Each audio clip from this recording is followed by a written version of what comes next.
आज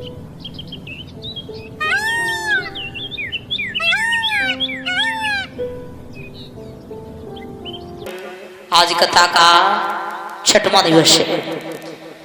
तो कहते हैं कि महाराज हर हर गंगा के किनारे बैठे हुए व्यास नंदन श्री सुखदेव जी 88,000 ऋषियों के बीच में महाराज परीक्षित को कथा श्रवण करा रहे हैं और समझा रहे हैं कि हे राजन परीक्षित, अगर आप इसी तरीके से भगवान की कथाओं को सुनते रहे, अगर किसी भी प्रकार की शंका नहीं की, तो सप्तम दिन आने वाला है, 7वें दिन तुम्हारा तक्षक कुछ बिगाड़ नहीं पाएगा, क्योंकि तुम्हारा उद्धार होगा, तुम्हारा कल्याण होगा। तो महाराज श्री सुखदेव जी ने जवाब दिया, महाराज परीक्षित, साथ साथ में हमें यह भी बताते चलना कि कथाओं को सुनने के बाद आपको कैसा प्रतीत हो रहा है। तो श्री सुखदेव जी ने जब पूछा तो महाराज परीक्षित ने जवाब दिया, है गुरुदेव, जब से आपने कथाओं को श्रवण कराया है तब से मुझे इतना आनंद मिल रहा है कि मेरी कल मौत हो तो अभी हो जाए, मुझे कोई शंका नहीं। तो जवाब दिया है, कोई बात नहीं, अगर आप इसी तरीके से धर्म पर चलते रहे और प्रभु के नाम पर कोई शंका नहीं की तो आपका तक्षक कुछ बिगाड़ नहीं पाएगा।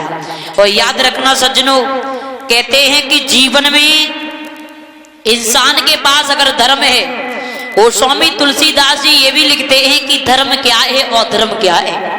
उन्होंने बड़ा सुंदर सा वर्णन किया, एक चौपाई में वर्णन करते हैं कि परहित सर से धर्म में नहीं भाई,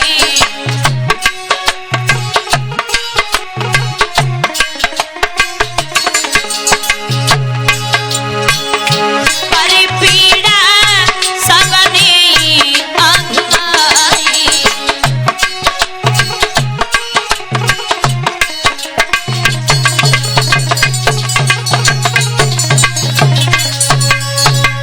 वो स्वामी तुलसीदास जी लिखते हैं कि परहित सरस धर्म नहीं भाई, पर पीड़ा सब नहीं अंधवाई।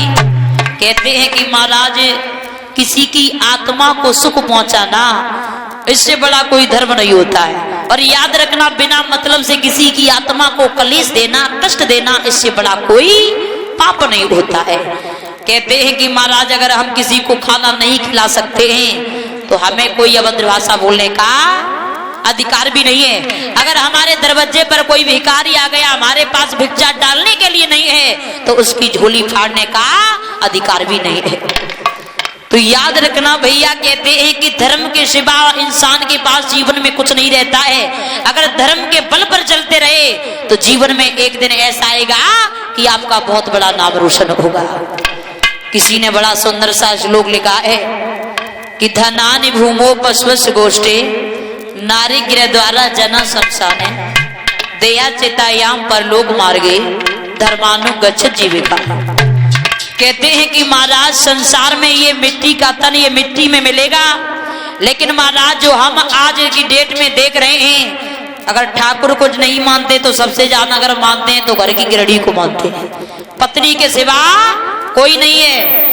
अगर महाराज इस पत्नी से जरा सा भी अगर तुमने प्रेम करना बंद कर दिया तो वही स्थिति है कि कल ये खाना नहीं देगी।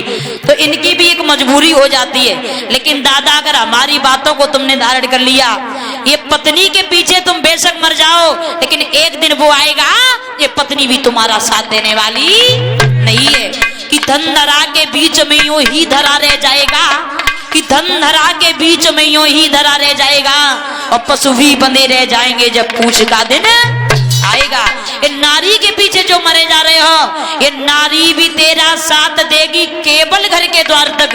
ये नारी भी तेरा साथ देगी केवल घर के द्वार तक, और बंधु बांधे ले जाएंगे तुझे शमशान तक। तेरी देह को जला करके हर व्यक्ति लौटाएगा, पर धर्म ही परलोक में वो साथ देगी।